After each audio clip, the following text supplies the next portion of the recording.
It is time to lift another veil. There seems to be no end to the lies. It is important to understand that a science can be constructed out of almost anything. The indoctrination of heliocentrism and its subsequent scientific fields are primarily metaphysical and not rooted in the physical observable world we inhabit.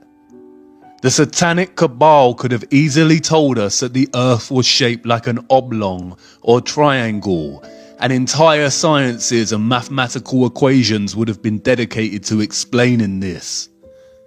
Good science fiction works in the same way. The science adds up, but it doesn't make it a reality. Our reality is not governing the field of heliocentrism. We experience nothing that suggests our Earth is a globe. No, rather it is a concept or idea that is governing heliocentrism and leading many scientists further astray from discovering real truth. The perceivable world is at odds with scientific theory. It is deliberate deception. And this deception is also present in our geological understanding of Earth's flat plane. Throughout cultures, we come across mythological stories of creatures being turned to stone. The most famous of these is the legend of Medusa, who had snakes in place of hair and whose glance would turn people to stone. The tales are found in European, Native American, Asian, Ancient Greek and Oceania culture. The stories often feature serpents or basilisks. Many believe they are our ancestors' ways of explaining petrification. Here are images of petrified animals, and here are some images of petrified wood from Petrified Forest National Park in Arizona.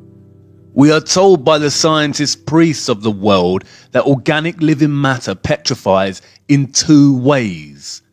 The trees became petrified when buried in sediment, like thick mud, or in volcanic ash.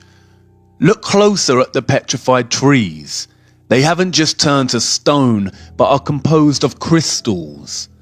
A cataclysm such as a mud flood or volcanic eruption literally turned wood and living matter into crystals. The object, we are told, needs to be impacted so oxygen and bacteria cannot reach the matter to begin decomposing it. Yeah, right. Why we believe such nonsense in the first place is beyond me. We bury our dead and they decompose. They do not turn to stone or crystal. And a volcanic eruption produces volcanic ash. This ash is destructive, as Wikipedia tells us. It can affect human and animal health. It can disrupt electrical systems.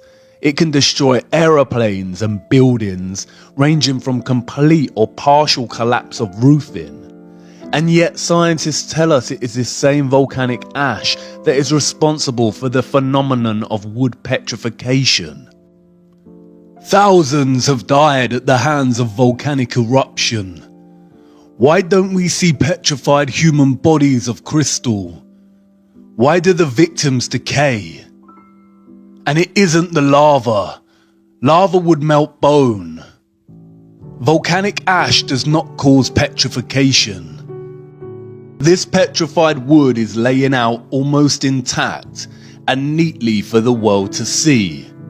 It also appears that they have been cut into tiny chunks. Did the ash or sediment also chop this wood before turning it into beautiful crystal? And if not, then please find me the ancient saws that can cut through stone and crystal. This is nothing more than mere theatre for the gullible. Sediment and volcanic ash does not explain petrification properly. A frog does not just turn into stone. You can even find petrified honeycomb and beehives. During the course of its life, the bumblebee will buzz to and fro collecting nectar and pollen from the flowers. It can detect both the presence and pattern of electric fields of the flowers. It does this to gather information on the flower and find out if it has recently been visited by another bee. Once they have collected enough nectar and pollen, they return to the nest and deposit this into wax cells. These wax cells are constructed into symmetrical, hexagonal forms. The honeycomb is a mass of hexagonal prismatic wax. The bees have an innate intelligence to construct their honeycombs with hexagonal tiling because it creates equal-sized cells, while minimizing the total perimeter of the cells. In other words, it is economical. It uses the least material to create a lattice of cells. The geometric efficiency of the hexagon can be seen everywhere in nature. The dragonfly's eyes are composed with hexagonal efficiency. Look, the hexagon is everywhere. No two snowflake patterns are the same, but they all share the same fundamental hexagonal geometry. And then there is the case of flax plant stems. As you can see, each individual fiber is hexagonal in shape. This is not an accident. No Kabbalah Ein Sof randomness, luck of the draw. This is intelligent design. The natural world grows and develops with efficiency. The stem consists of hexagonal columns that allow it to grow upwards. And the result is this. Beautiful plants and trees grow upward towards the sky. When we look at tree rings under a microscope, we see similar geometric patterns of the hexagon. Microscopic photographs of petrified wood shows these same hexagonal columns. But according to the scientific priests, there exist anomalies in our world. The basalt columns, perfect hexagonal columns that mirror the tight efficiency we see in organic living matter. Wikipedia and mainstream science tell us that columnar basalt formed due to the cooling of magma or lava flows. This is what lava looks like when active. And this is what it looks like when it has cooled and hardened. So how did magma or lava cool down and form hexagonal shapes so perfect in their geometric symmetry? This is Giant's Causeway in Ireland. Does it look like magma lava formed these huge, perfectly shaped hexagonal columns?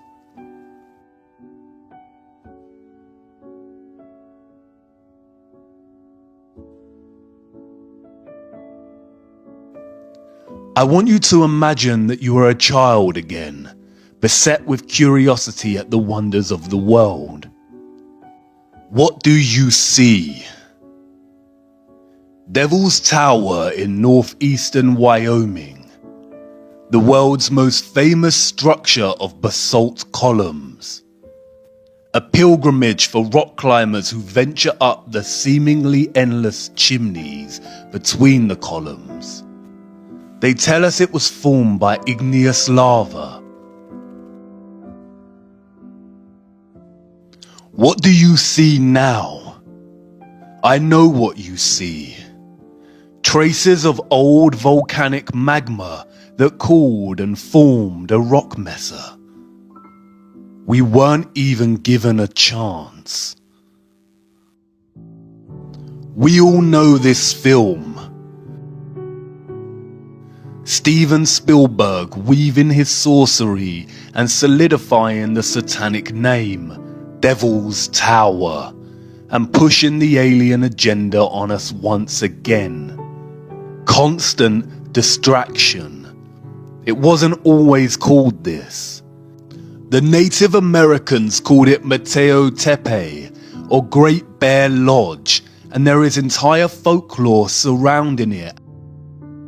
It wasn't until 1875 that Richard Irvin Dodge gave it a satanic name, and which President Roosevelt immortalized in 1906 when he designated it the first US national monument. This is not solidified lava flow.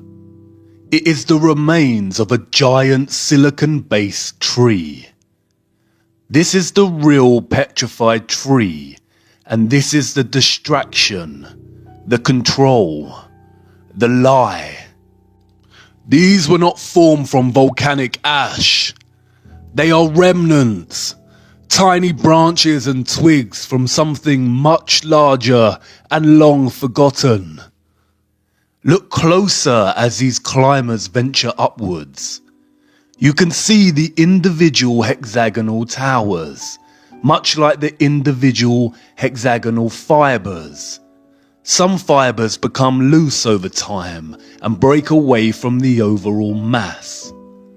Look closer at the cracks and broken parts of the outer stem. It's petrified epidermis, the layer of cells that cover the stems, much like our connective tissue fascia. The stems do not enter the ground horizontally, but bend into the ground, like the base of a tree. Look at the plant's stem flax again. See how the mass becomes smaller at the edges. Now look. We see the same thing here. Imagine the climber who thought of nothing else but rocks and never saw the tree. Look at the other basalt column wonders of the world. Please tell me how magma or lava formed this. Did the magma flow just stop in midair and begin to cool and solidify into these hexagonal columns? Just as divine creation gave other organisms the innate intelligence of hexagonal efficiency, these columns were part of living trees. Our flat Earth is fractal. It is a case of the microcosm and the macrocosm.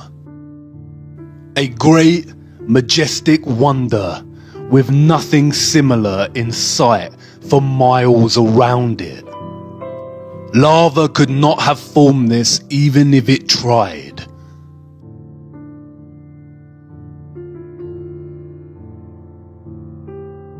But you didn't notice, did you?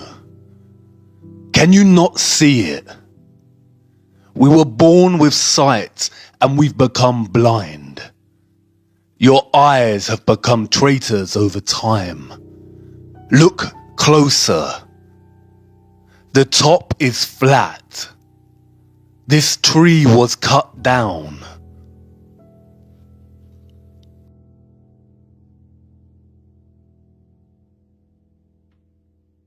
And this was just a small one. These giant tree stumps are literally everywhere. Look.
Not all of them were cut down, only the really good ones. Others were blasted, torn, and laid down. Look.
Why were these trees cut down? What on earth happened?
The basalt columns are likely a particular kind of plant, and not all of the giant trees of the world are formed from basalt columns, but other silicon structures.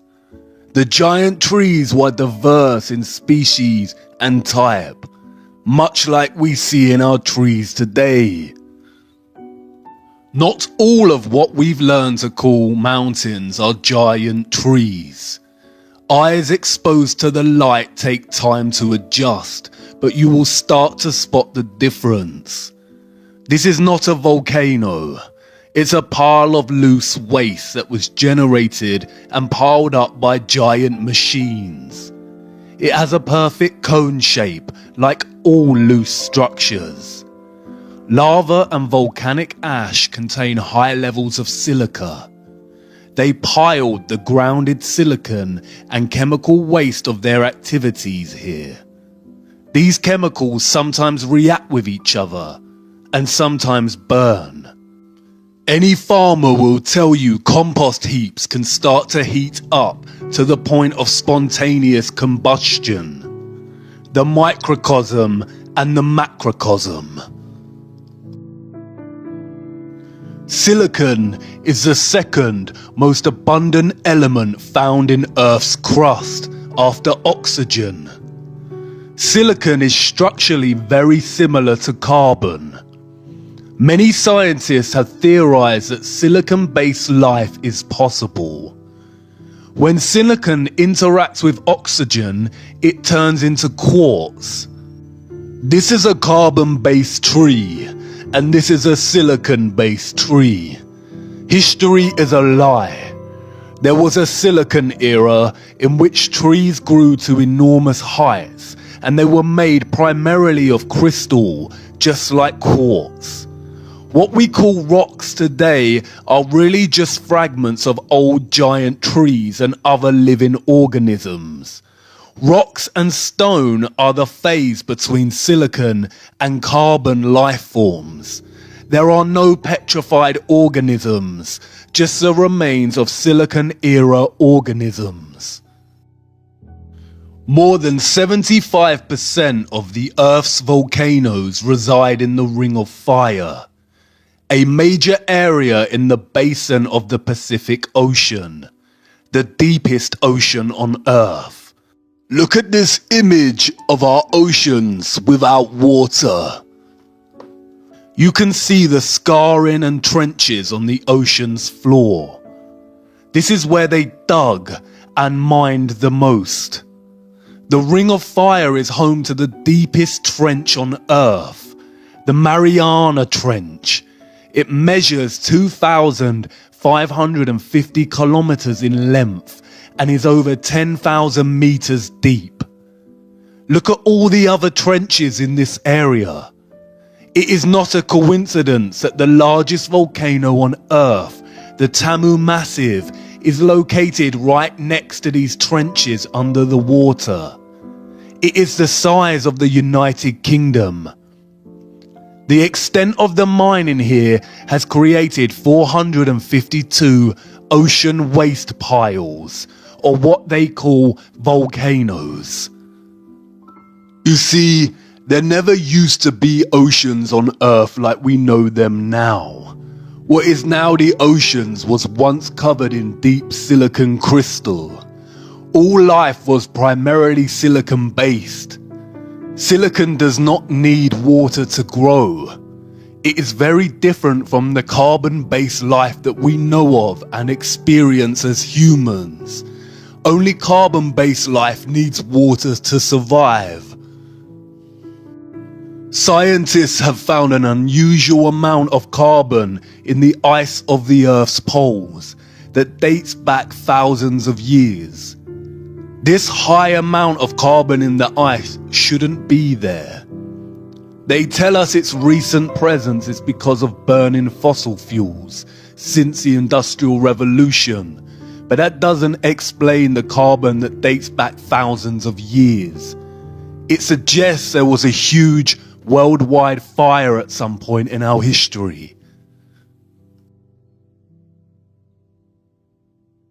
Carbon was brought into Earth. Silicon is usually bound with oxygen. We are told that in order to reduce the silicon to its purest state, which means removing the oxygen molecules, carbon must be used. Silicon is purified through a reaction with carbon in the form of coal, charcoal, and heating to 2000 degrees in a furnace. They mined the silicon out of Earth and harvested the giant silicon trees and used a vast amount of carbon to purify the silicon. Our oceans contain 38,000 gigatons of carbon. 1 gigaton equals to 1 billion tons. But silicon is the second most abundant element in the Earth's crust. Carbon presence in the Earth's crust is actually very low. Carbon life was never meant to be. Earth would never have favored carbon-based life over other possible choices. A creator would never have favored carbon over silicon. Silicon would form an unbelievable, beautiful world. It binds to oxygen 5 times stronger than carbon. Carbon is weaker and combined with many other elements. Because of this, our lives are short and susceptible to disease. But again, not all mountains are trees. There is a reason you can feel completely changed spiritually and physically in some parts of the mountains, and then feel a sense of the barrenness in other parts. This is a cuttlefish, the largest bucket wheel excavator in the world today. The rotary excavator works by scraping the land and leaving a concave wall of stone. Look at these cliffs in Australia. They are called a wonder of the world, the wave rock. But can you see the resemblance? It is not a wave of rock. It is the scars of giant rotary excavation. We can find representations of gigantic machines in the pre-Spanish pottery displayed in Costa Rica and San Francisco. Imagine you are a rural inhabitant and you see one of these, much more gigantic in scale, and for the first time. You would too think they were some kind of mythical monster. Look at Tula, the ancient capital city of Toltec. They revered these beings and paid homage to them with sculptures on top of their half pyramids. Look closer at their hands. They look like they're holding drills or power tools. Look at this drawing. It depicts beings in some kind of metallic suit, with helmets that cover their entire face for protection, and what looks like to be swords in their hands. We are told these artifacts were made before metal was discovered, but that is clearly a lie. Look at these images of quarries. You see the tiered, stepped structure. It is a formed structure with right angles when viewed from above. The excavators take huge chunks of land, and this is the remaining result. They have lied about everything. What they call ravines, cliffs, valleys are nothing more than quarries. Look at the valley passages and limestone cliffs that border it. Massive chunks of land were excavated and carved out. Now look at the rest of our world. Quarried tiered stone. You can still see the traces of machines' tracks on the ground as they gutted the land. It is a wasteland. In some old quarries, there is a lot of moisture, and people are able to do farming, and plants regrow. This is not a lake. This is a flooded quarry. Look at the Caspian Sea. It is a giant flooded quarry. And these quarries are literally everywhere. Tibet Mountains, a 6,000-meter quarry. Grand Canyon National Park in America, huge quarry. Lake Louise in Canada, flooded quarry. The Red River Gorge in America, quarry. The Peak District in England, a quarry with new growth. The Highlands in Scotland, a tiered quarry system. Snowdonia in Wales, a flooded quarry system. Blue Mountains in Australia, a huge gutted quarry. The Blue Mountains again. Compare this wall to the human marble mining in the Alps.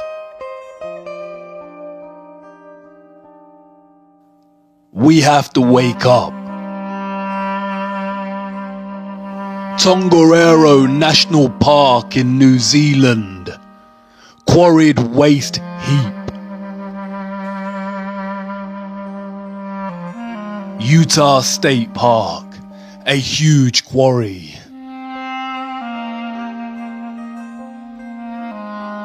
Bugatti Mountains, quarry waste. Zermatt Glacier in Switzerland, a quarried path with scarred tracks.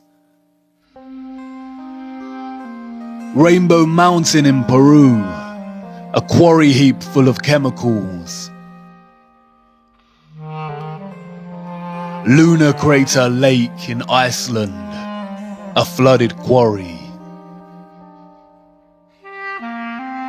Namibia Desert, vast quarried waste.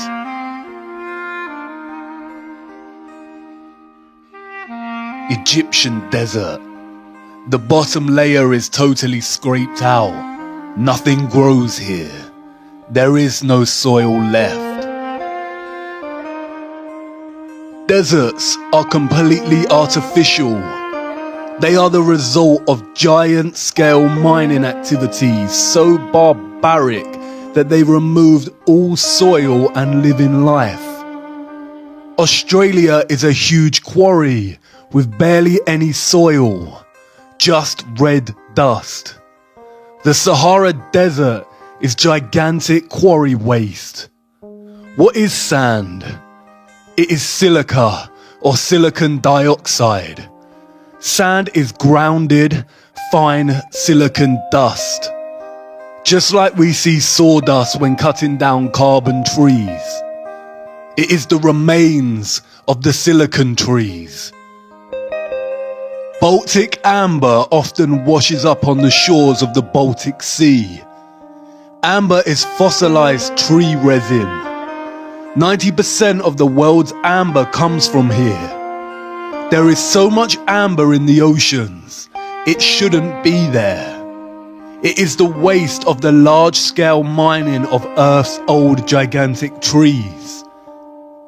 There is not an area on Earth that throughout history has not been mined.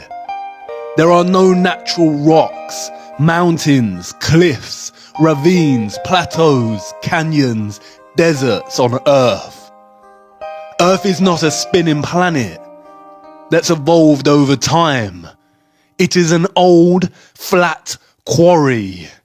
They have lied to us about everything and hidden the true barbaric history. A tremendous sin. Did you know that trees communicate via root systems? Through underground network systems, the Wood Wide Web. They communicate via slow pulsing electrical signals.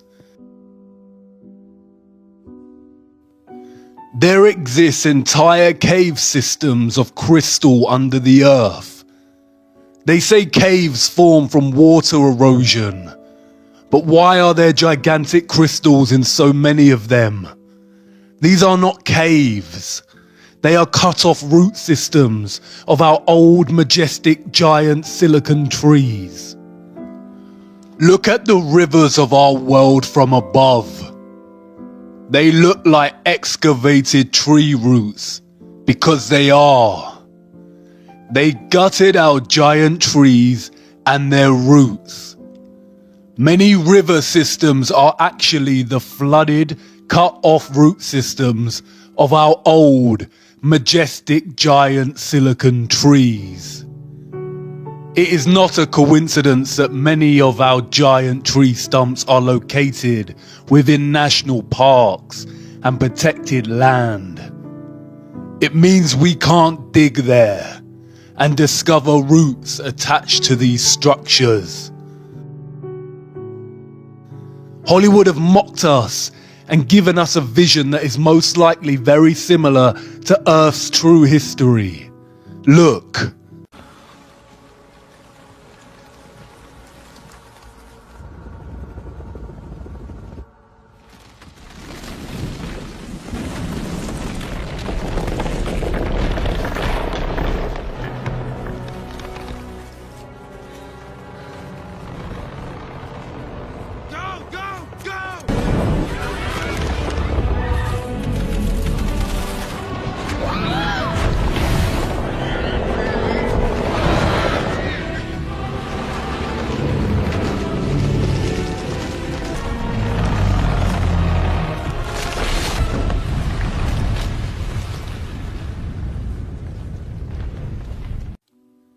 It's interesting that the director of this movie, James Cameron, also has an obsession with diving down into the Mariana Trench.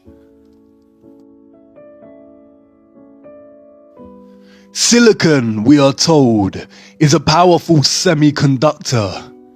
It is the primary element that makes computer chips possible. Memory chips and processors would not be possible without silicon. It holds memory.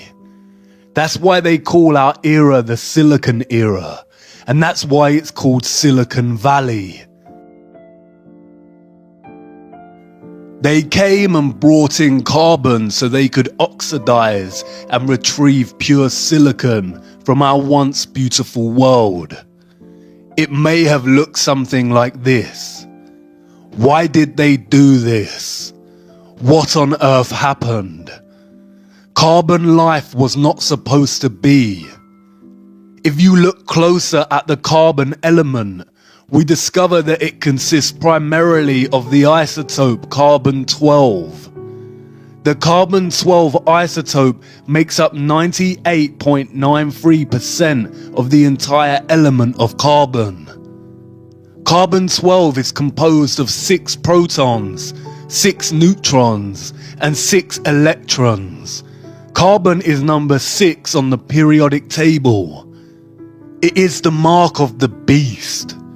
Carbon life, human life as we know it, was created by the beast. 666. Maybe that's why humans have such an innate propensity for satanic, barbaric behavior. We must move towards truth, light, and goodness. Everything we have been told is a lie. Our entire history is a satanic fabrication, and the joke's on us. I want to show you something else. Old photographs. They said it was just for preservation and restoration, but you can make your own mind up.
I know.